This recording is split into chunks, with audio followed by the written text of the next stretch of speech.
So the first time I saw Michael, I thought, this is a strange man. And the more he went, the more strange he became. But then strange turned to interesting, and interesting turned to wonderful, and wonderful turned to simply amazing.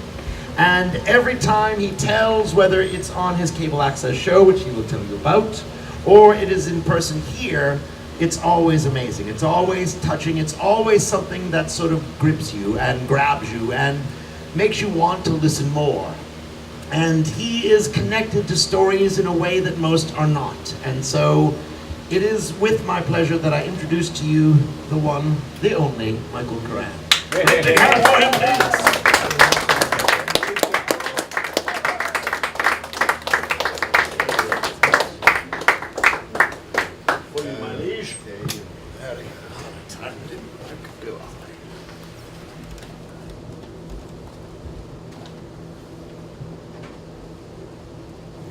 You can pull that chair a little closer.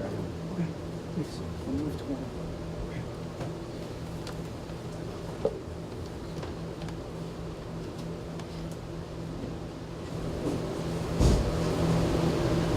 I think my father's ideal phone conversation. Pull up. Hi, Mike. Hi, Dad. Keep in touch. It's been great talking with you. Not too much of an exaggeration.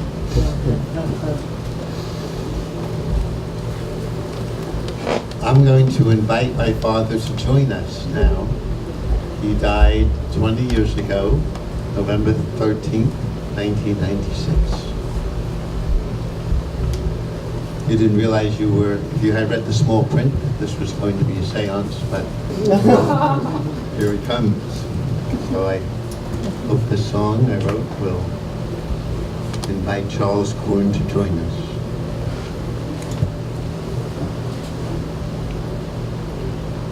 I am here with you now.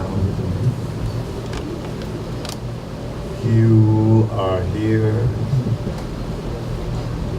with me now. I am you.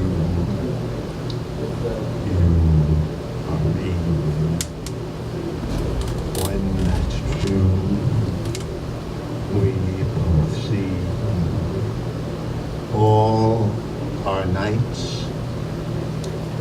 bring our mornings, and we die to be born loving you.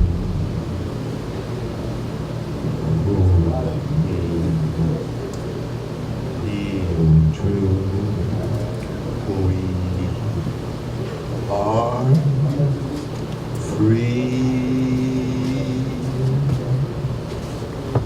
Dad always wanted me to be free. He didn't. So, toward the end of his life, I'm around 55. We're walking by the Atlantic Ocean in Brooklyn, very near where he was born, where he was living with his new woman friend. Dad's at the railing. It's a beautiful day. The Atlantic Ocean is waving. It's a spring in New York. It's not like spring in Boston. And he says, I'm doing good right now. I'm exercising. Mike, I think I know why you've been so stubborn your whole life. And this is a father that doesn't talk much to me. I was I'm very grateful to you, Dad, for sharing this with me. He says, when you were born, we were reading the psychologist at the time, Dr. Watson, and Mom and I were told that not to spoil you, we'd have to feed you at the end of every 4 hours. And you would cry. You can just imagine a little baby. For much of the 4 hours.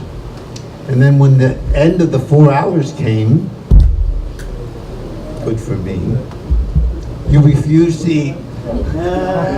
Wouldn't get on those schedules. So we didn't want you to die. So I hold you down, little baby Mikey. And Mom pours some formula down your throat.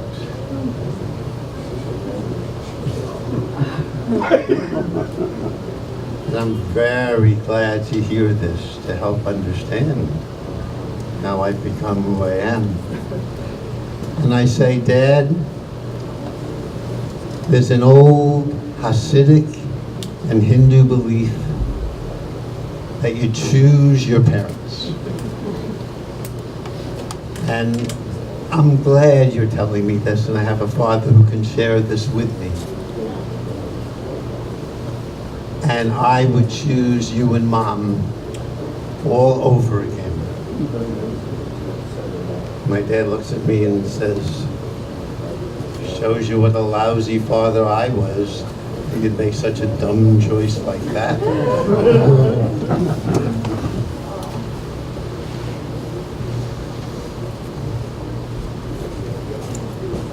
It all began on an ice skating rink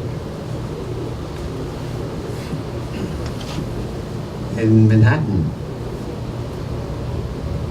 It was the old, my mom did the old, you couldn't drop handkerchiefs then, so she fell on the ice skating rink, and Dad picked her up. They talked a little, and he said, I'd like to continue to get to know you. Maybe we can get together next week. What would you like to do? And my mom said, oh, I like bike riding. And my dad said, fine. Now, my dad told me the story about his father, Max Korn. My dad said, when I was 9 years old, I asked my father, could I have roller skates? And my father said, that isn't kindish a thing, that's a childish thing at 9. So my father not only didn't know how to roller skate, he didn't know how to bike ride.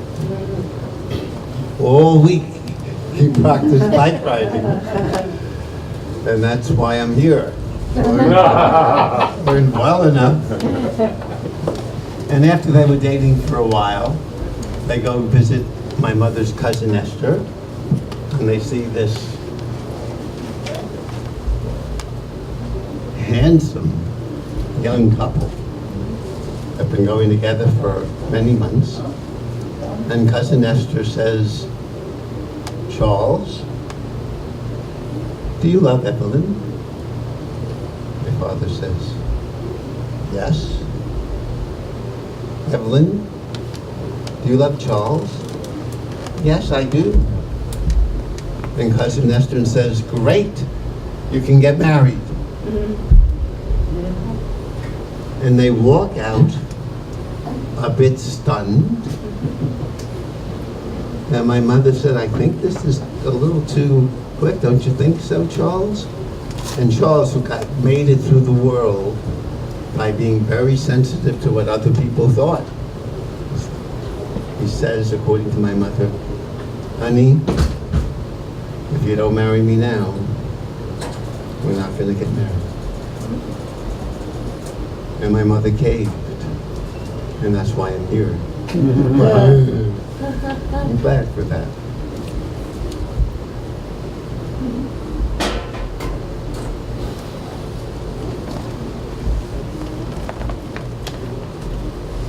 Now I'm grateful for my early Jewish education. And when I look back on the story my father shared with me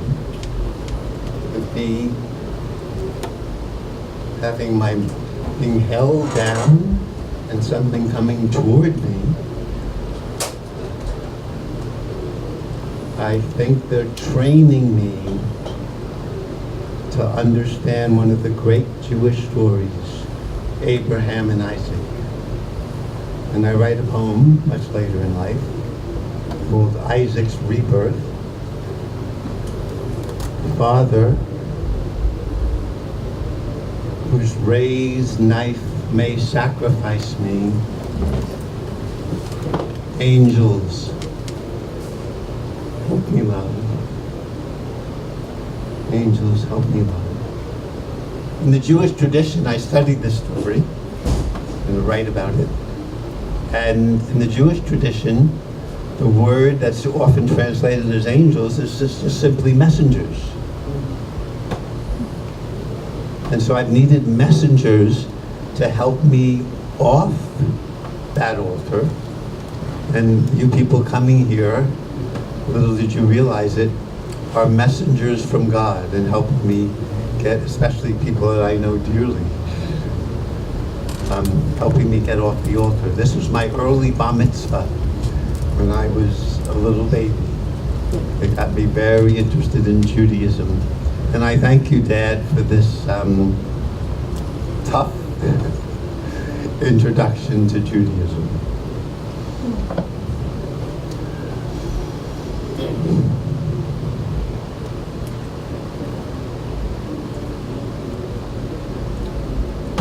Well, my father, the family was a difficult family.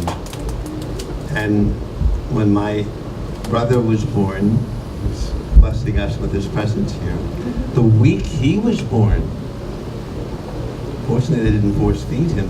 However, my father comes to the hospital and says, honey, I've joined the Navy. He didn't have to, he was a fireman. And he left us and wrote he did not want to come back, but eventually wrote that he was coming back for the children. But I think I was somewhat afraid my father would leave again. I remember playing catch with him. And if I threw the ball wrong, or he couldn't catch it, I said, I'm sorry, Dad. I wanted him to like me. However, when we played cards, when he answered the phone, I thought he'd like a winner, and I cheated. I cheated my father at 5. I knew how to cheat in cards. And he came back and he thought I was cheating him. He was looking at the cards, but he couldn't quite figure it out. So he didn't accuse me of cheating him. I remember trying to get him to like me. We're taking a car drive, and I say, Dad, Jackie Robinson stole home yesterday. No response. So it was, I was glad he was there, but he was, if it wasn't talking, did he spend time with me? I was so lucky, Dad. You were a fireman, you were home during the day because you worked sometimes at night. My beloved father, Charles, thank you, Dad, played over 1,000 games of handball with me. And he played lefty, so I could win most of the time until I got that good enough he could play with both hands. In chess, he'd take off his queen, so I could win 98% of the time. And then when I got better at his castle, for some reason, my poor brothers, he didn't play with them hardly at all. And they still survived and thrived, look. My father told me when he came back from leave, when I was about 3, he would swing me around with his arm, and I'd love it. And then he tried to take my brother Len, and he said, you got in the way. Didn't want. I did have my challenges with my brother Len.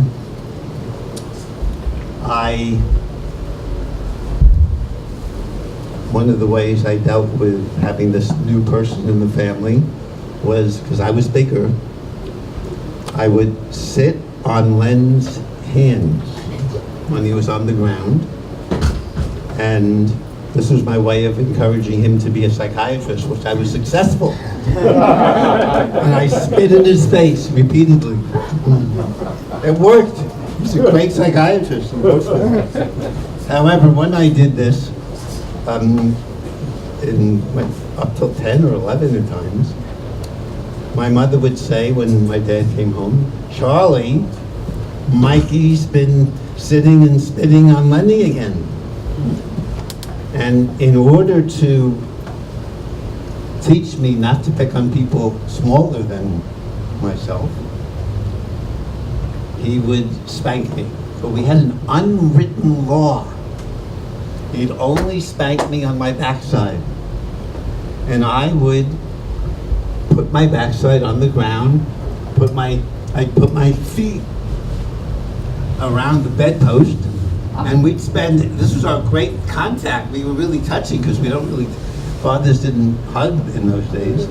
And so this was a very touching experience. And eventually, he's stronger than me, he'd get me and whack me on my backside. And as he was leaving, I said, "You bastard." Good for me. So in order to teach me respect, he came and hit me a little bit less hard. But again, we had the whole ritual. And I said, "A little quieter, you bastard." And we did it again. And I said more quietly, "You bastard." And I knew he was pretending not to hear me.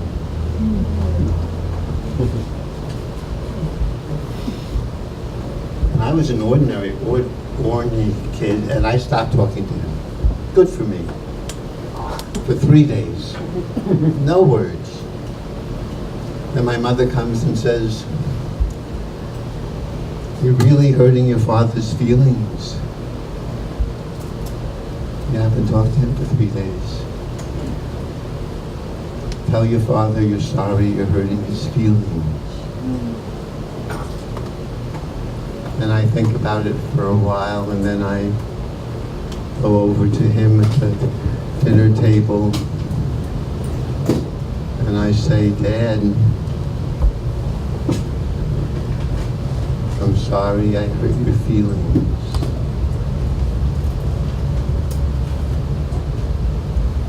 Now this was very confusing, to say the least. Compassion for him who hurt me, rather than for myself. But thanks to you being here and all the focus you're giving me, I can revisit that. And now, Dad, I can say, first, having compassion for me, thanks to my many dear friends here. Now I can say, I'm sorry, both of our feelings were hurt, Dad. Maybe we could find another way to touch each other and relate. When my dad finally, in the 60s and 70s, it was okay. It was in to hug your son, right? And he would do an A-frame hug. That was an improvement.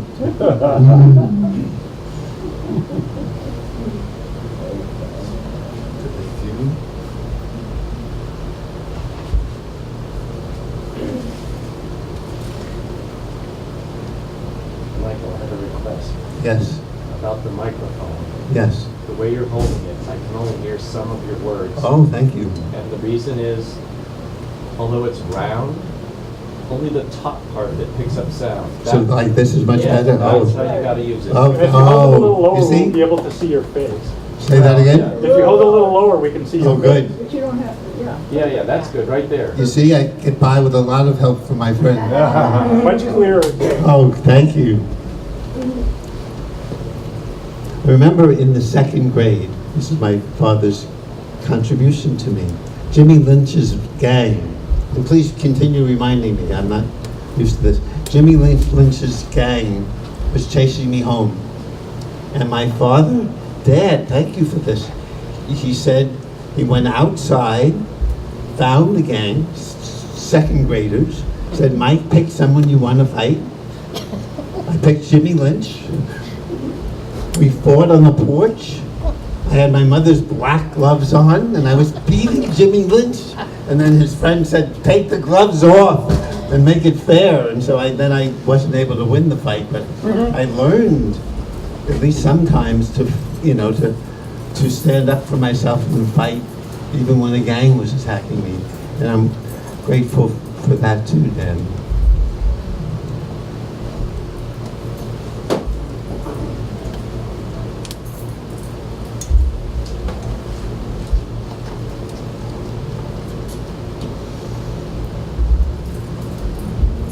At the University of Chicago, when I was alone, after leaving home, and it was hard for me,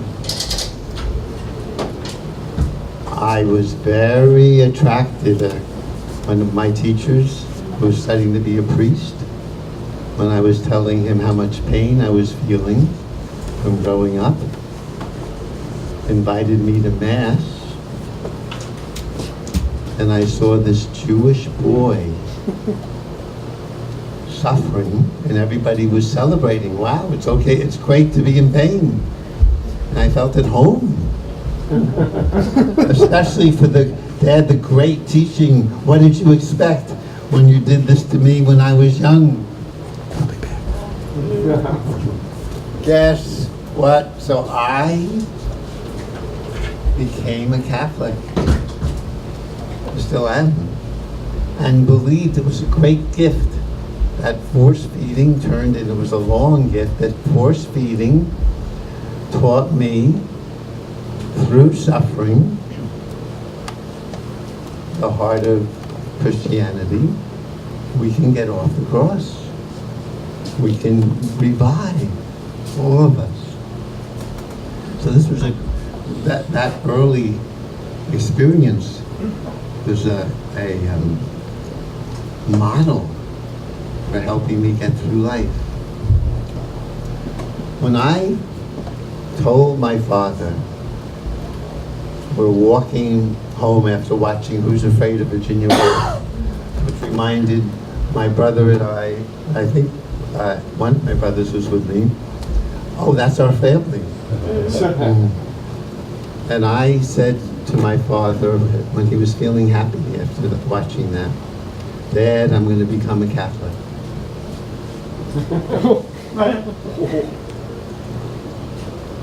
And he was not happy about that.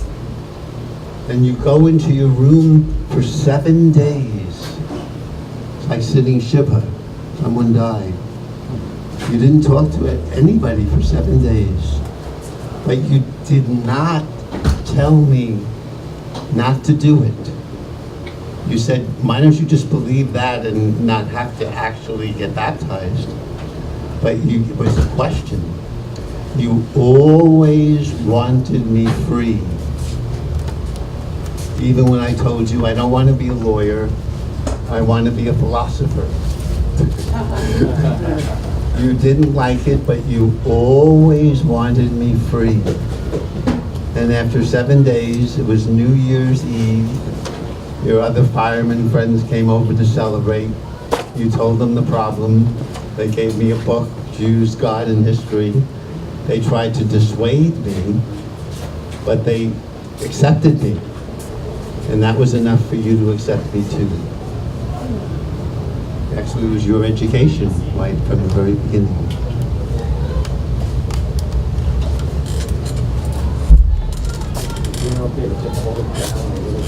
Oh, thank you. You have to bend your head down. Bring the microphone up and Keep telling me. let me let's Yeah. let's go. Let me do the microphone lesson for a He's second. going to finish the story. Line is good. Have you heard? Microphone lesson, right? You can graduate from college and no one's ever told you how to use a microphone.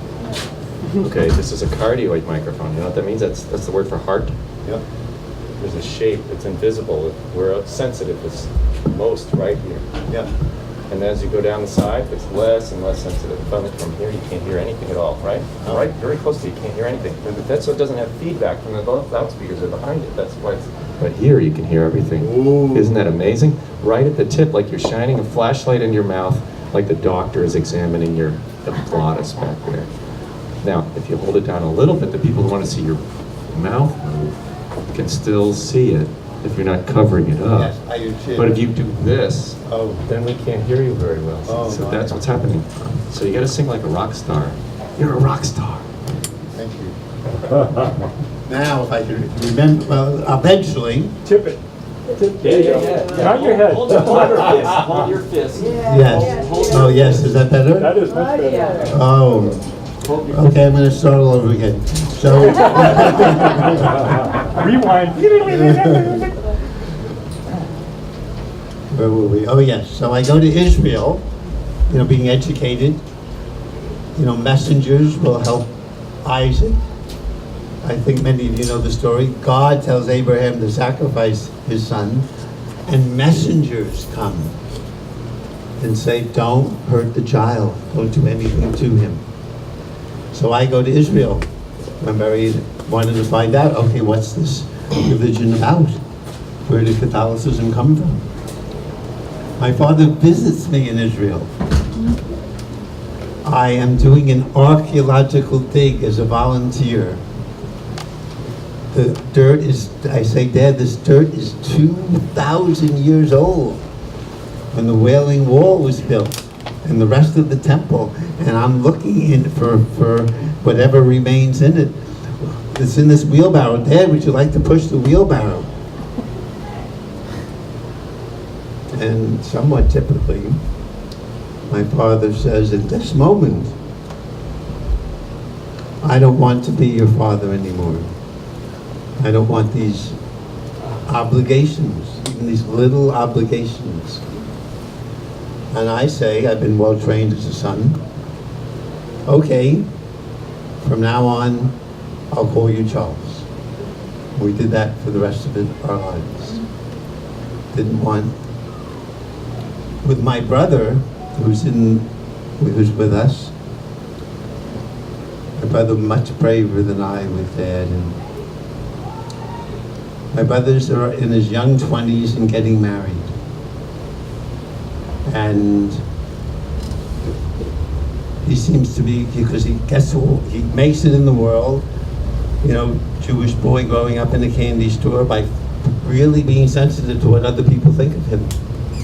And he wants distant cousins to come to Len's wedding. And he's really concerned because Len's bride doesn't want, too many people coming to the wedding. There wasn't room.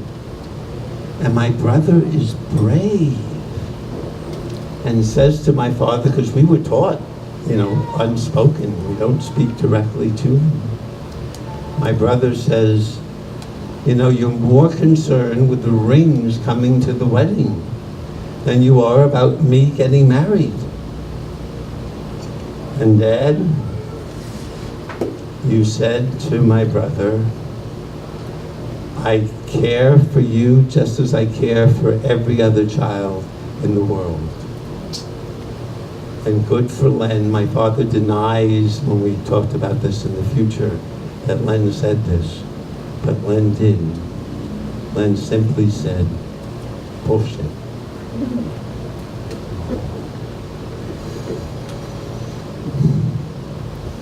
So this is a challenging father.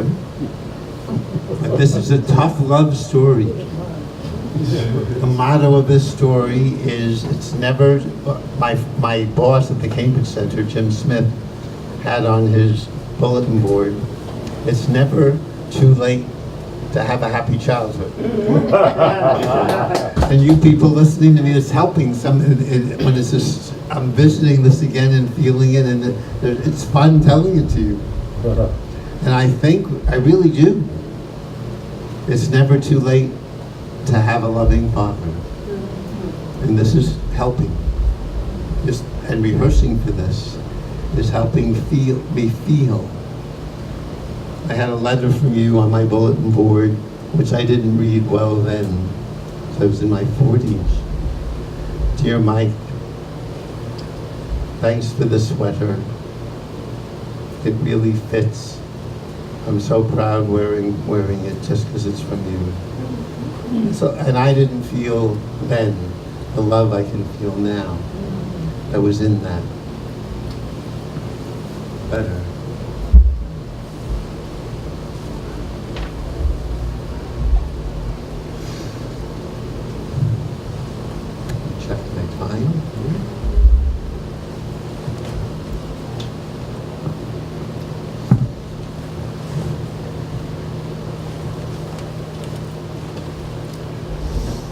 Dad, you come to Newton. And you plan to visit me with Helen, your new woman friend. My father, truly, good for you, Dad, was married to 2 women at the same time. It really was. My mother came to me and told me, Michael, because they hadn't been sleeping together for years, Michael, I have a new lover. His name is Michael. And I said, Mom, you shouldn't tell me this. You should tell Dad. Naive I was. And so my mother said in an inimitable way, Charlie, your son Michael told me to tell you that I have a new lover. I am not making this up. I am not making this up. It's never too late, you see, because we can laugh at that. Even my brother can laugh at that. We're taking this very challenging history and we're enjoying it. My brother's wife, Elise, was telling me, as I was preparing for this, she's a therapist, a wonderful therapist. And she says a group of therapists got together and studied Shakespeare together. And she said it was more healing for them to really perform Shakespeare together than their very good therapies that they would receive from one another. And you're helping this happen here. And it's in some ways very healing to laugh at these difficult situations. So my father, after he had been playing around, people had called the home women. I didn't like that. I took their number and called them about 100 times and hung up. But my father went to Bermuda to learn yoga in his late mid-50s. I met a woman there named Helen, who lived a few blocks from where he grew up in Brooklyn. And Helen tells me this. And he shows up at her door, rings her bell after the week in Bermuda. He says, hi, I wanted just to say hello. And they started going out together. And it was really a gift to my father. Helen was a non-stop talker, and he didn't like to talk. We would have at home what we called I call the tragedy of the open mouth. This was many of our meals together, where my father would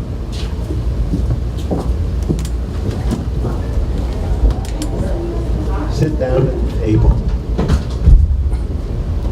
And this was his way of comforting himself, since his wife and he didn't create comfort together. He'd rub his hands on his legs, and then when the bread was out on the table, he would start filling the emptiness in him by eating the bread. And then my mother would come out and say, Charlie, you're not waiting. I spent much of the day making this meal. You're not waiting for us to start together? Which would make that hole in his belly a little bit more. And he'd eat a little bit more and make my mother say, you're ignoring me and the family, which would make it even harder. And one day my father even picked up a coffee cup and said, if you don't shut up, I'm going to give her a warning. I'm going to throw this at you. And my mother, like me, said, ah! And he threw it. We called it the tragedy of the open mouth because neither of them could keep their mouth shut. And my brother had to lock my mother in the bathroom. That was not the happiest of marriages for them. But they did stick it out. So grateful to have had a mother and father. But when my father met Helen, who was a non-stop talker and didn't ask anything of him rather than just for him to listen. And she was one of these non-stop talkers who was really interesting. You'd ask her a question like, oh, how was your day at the library today? And she said, well, at the library, I met this guy and he was from Argentina, and he told me about his son who was a worker in the mines and then went on strike because of Perón was in power then, and Perón, and she just kept going on, and it was very interesting. And he loved it when she said to him, Charles, I'd like to go to the movies. And he said, no, I'd much rather listen to you. And they were really happy together. I didn't really get it until I saw pictures of them after you died, Dad. They were very, very happy together. Helen was hard. My father didn't protect me from her either. When I visited with my beloved first wife at their summer camp, Helen would say, Mike, how are you? And I say, I'm really happy. And she would say, no, you're not. And she would try to convince me I wasn't happy. So we did not get along very well. But my father really, really was happy, finally, with Helen. He said he felt like he was getting out of a tomb at the end of the last 20 years of his life. He was getting out of a tomb and discovering who he was. But when he came to visit in Newton with Helen, he called me and said, I'd like to see you tomorrow. I said, great, Dad. And then he called me the next day and said, I'm sorry, I can't make it. You can't, he volunteered this. You can't count on anything I say unless it has to do with money. A very unusual thing for someone to say. And I said, okay, Dad. And I was learning another of the great lessons from that forced feeding. Not only did it teach me about Judaism, look for messengers everywhere to get you off the altar. Christianity, we can revive through all our suffering. But it was really a Buddhist teaching also. It was this little boy who was unhappy because he was hungry and screaming and then didn't want to be humiliated and didn't want to eat on their schedule. It was really a Buddhist lesson to go with desire and enjoy the journey and don't be attached to the outcome. You might remember the Buddhist story famous Buddhist story of a Buddhist who's chased by a tiger, comes to a cliff, starts climbing the vine to escape from the tiger. But it's lunchtime and there's a tiger in the cliff above waiting for him to, and then a mouse starts crawling down the vine. Everybody's hungry, it's noon. The mouse starts eating the vine. The monk is swinging the vine, is going to break very soon, but he sees a strawberry in the vine and he reaches out, he enjoys the reach, grabs the strawberry, takes a bite, and says out loud, how sweet it is. And this is the heart of Buddhism, to enjoy. Suffering comes if we get attached to what we want. And so my dad was teaching me, even at the end of his life, says, Mike, you can't count on anything I say except if it has to do with money. And I was learning a hard lesson to enjoy going with desire and no attachment to outcome. And so I said, okay. It was hard. I said, okay. I never called him again. Never reached out. When he called me, he kept saying, you kept saying, Dad, I owe you a visit. I had learned. I said, Dad, you don't owe me anything. I'd love if you visit, but you don't owe me anything.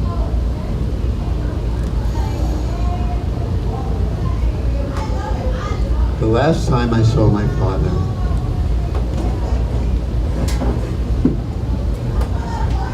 I'm driving my mother up from Cambridge. She had spent summers in Cambridge.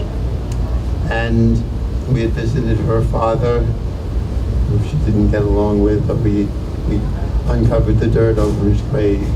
And then we went to their home in New Jersey. And I come to the door. I'm learning Buddhism, but I don't quite have it down yet. My father greets me at the door, teaching me. His first words are, "When are you leaving, Mike?" This is true. And I'm not quite good enough. I'm disappointed. I don't quite have it yet, but revisiting these stories might get me. And so we sit down eventually in the den. My father says, "Oh, I'm sorry, I forgot my hearing aids at Helen's." So it's hard to talk. I start shouting a bit, as I would be without this microphone. And we're beginning, you feel the connection. We're beginning to connect, and just as we're getting to connect, there's a crash in the kitchen. My mom has broken a big vase, and we have to go in, pick up the vase, and that was the end of our connection. So I'm still getting this Buddhist. I have to first appreciate that we were doing that. But I felt very wounded as I left, because it's a hard Buddhist training. I hope I'm getting better at it.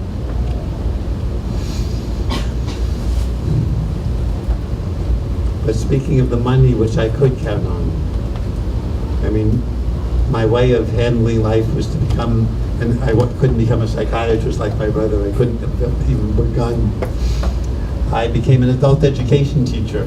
That was easy enough for me. And I could just get by. And my dad and mom were very generous with money. I was living in a co-op, just going condo, and we had owned the building. It just required $6,000 to buy the condo. I didn't have it. My mother and father helped me with the money. There was another condo. I could get it, I hoped, for my mother. When she came up in the summer, they gave me money for that too. Very, very generous they were. This adult education teacher, have 2 condos in Cambridge. You were looking at someone who you wouldn't know is close to a millionaire. Teaching adult education. Thank you, Dad, so much. I could count on you for money. I really could count. Once I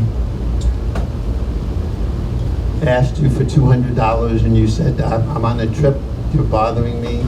You sent it anyway, and I gave it back to you. And you took it back. I said, "It's important. I don't want to bother you, Dad. I'm learning this Buddhist lesson."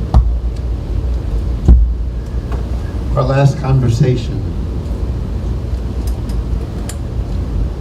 My dad is dying of cancer, either liver or pancreatic cancer. My brother and I disagree. He's a doctor. He would know. And I call him and I say, "Good news, Dad."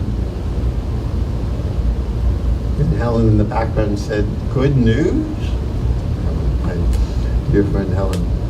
And he says, "What?" And I said, "Dad, I just got the condo for Mom." It was hard to just manage it financially. And my father said, these were his last words to me. "Well, that's a load off your mind." I don't think he said off my mind. And he was thinking of me even as his last words. And then, November 13th, 1996, father dies. I fly down for the funeral. Helen repeatedly tells me, don't talk too much. No, I don't want to hear your stories. At the funeral, really. But I wanted to tell my story. And I ended it with my father, after being in the fire department for 21 years, went back to school, and Dad, you got a master's in physics from Temple University. And then you were, oh, this is good timing, we have 5 minutes, perfect. And then you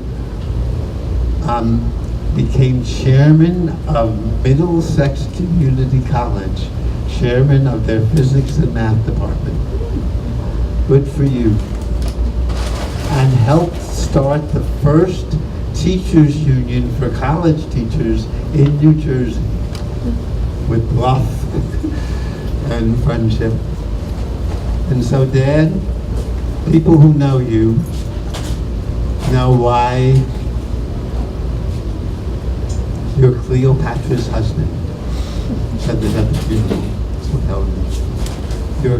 We all know you're king of denial. Really was. And I said, Dad, I know officially you've died, but I'm going to say goodbye to you with an old labor organizing song.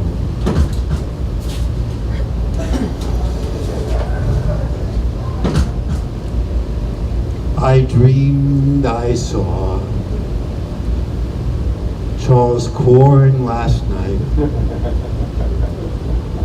alive as you and me. I said, dear Dad, you're 3 days dead. I never died, said he. I never died, said he.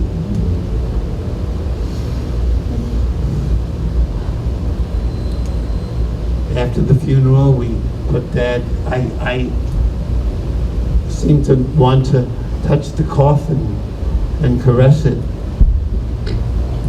And then we put the coffin in the ground. It's a very lovely autumn day, no wind. But as the coffin is in the ground and the dirt is covering it, with no wind at all, I see a leaf blow on the coffin. And I think my dad might have been with us then. And I hope now, thanks to your help. So thank you all, messengers of God, for helping me discover it's never too late to have a loving father. Thank you.